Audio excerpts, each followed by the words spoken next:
ব্যৱস্থা কৰি কি প্ৰশিক্ষণ দিব পাৰিব?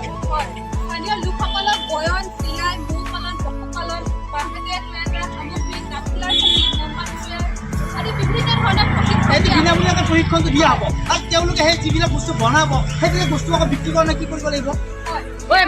কাৰণে অসমে চিৰিয়াখানা, কাজিৰঙা ৰাষ্ট্ৰীয় উদ্যান, বিভিন্ন জেগাত আৰু য'ত বিদেশৰ পৰা পৰ্যটকবিলাক আহিব সেই বিদেশৰ পৰ্যটক আহিব আপোনালোকে বনোৱা বস্তুবোৰ চাব আৰু বিক্ৰী কৰিব। সেইবিলাক চোৱা চিতা কৰাৰ কাৰণে মানুহে থাকিব আৰু মানুহৰ লগত দুটা সংস্থা থাকিব। কি সংস্থা আছিলে? এই দুটা সংস্থা থাকিব, লগতে আমাৰ ৰাইজ সজাগ হ'ব লাগিব। এই প্ৰকল্পখন মূল লক্ষ্য আৰু উদ্দেশ্য হৈছে যাতে আমাৰ মহিলাসকল স্বাৱলম্বী হ'ব পাৰে, অৰ্থনৈতিকভাৱে তেওঁলোক যাতে শক্তিশালী হ'ব পাৰে, হয়নে? গতিকে গছ গছনি ৰক্ষাৰ কাৰণে এই প্ৰকল্পখনে হাতত লৈছে যে 12,500 হেক্টৰ মাটিত গছ পুলি ৰোপণ কৰিব। ৰাইজসকল আমি সজাগ হ'ব লাগিব। আমাৰ পৰিৱেশ বেয়া হৈ আছে, আমি গৰমত ভুগি আছো। আমি এতিয়া নৱেম্বৰৰ মাহ চলি আছে, ঠাণ্ডা অহা নাই, নহয় জানো দাদা? ঠাণ্ডা এতিয়া কিয় আহি পোৱা নাই? আমি আগতে এইটো সময়ত আমি এই চুৱেটাৰ পিন্ধিব লগা হৈছে, জেকেট পিন্ধিব লগা হৈছে, এতিয়া নাই হোৱা। এই সকলোবোৰ হৈছে পৃথিৱী ভাৰত পৃথিৱী ধ্বংস হ'ব, আৰু উত্তাপ বাঢ়িব, আৰু গৰম আহিব। এই সকলোবোৰৰ কাৰণে আমি সজাগ হ'ব লাগিব। কোনোবাই বন ধ্বংস কৰিছে, আমি তাৰ প্ৰতিবাদ কৰিব লাগিব। আমি গছ পুলি ৰোপণ কৰিব লাগিব, বন্যপ্ৰাণী সংৰক্ষণ কৰিব লাগিব, বনাঞ্চল সংৰক্ষণ কৰি পৃথিৱী গঢ়িব লাগিব। গতিকে আহক ৰাইজ, আমি আজিয়ে সংকল্পবদ্ধ হওঁ। আমি প্ৰত্যেকে নিজৰ নিজৰ ল'ৰা ছোৱালীসকলৰ নামত একোটাই গছ পুলি ৰোপণ কৰোঁ, নিজৰ নিজৰ ল'ৰা ছোৱালীৰ নামকৰণ কৰোঁ আৰু পৃথিৱী গঢ়ো, সেউজ পৃথিৱী।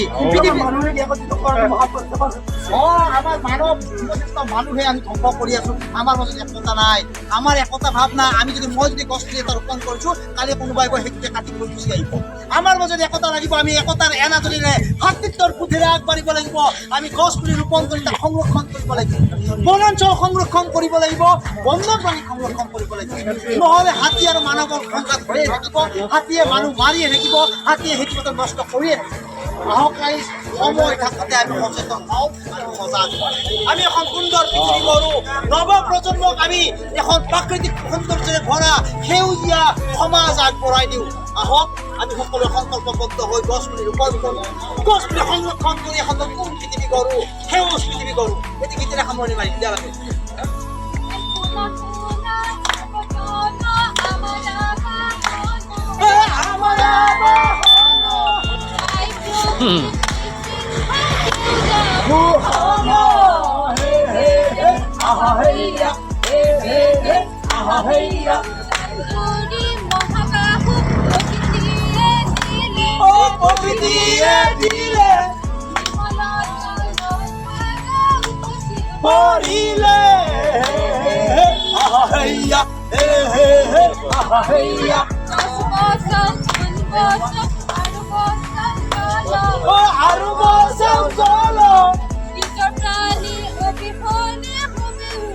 Sala, hey, hey, hey, ah, hey, hey, hey, ah, hey,